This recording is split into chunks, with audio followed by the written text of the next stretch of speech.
ஓப்பனிங்லாம் நல்லா தான் இருக்கு, ஆனா உங்ககிட்ட பினிஷிங் சரியில்லையாப்பா.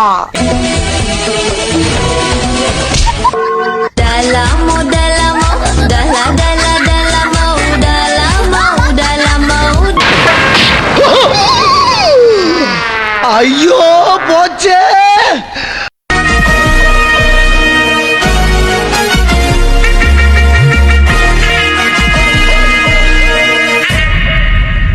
இவன் என்ன குரங்க விட மோசமா தவறா? எல்லாம் குரங்கு பாத்துச்சுன்னா அவமானத்துல சூசைட் பண்ணி தொலைஞ்சிருமே.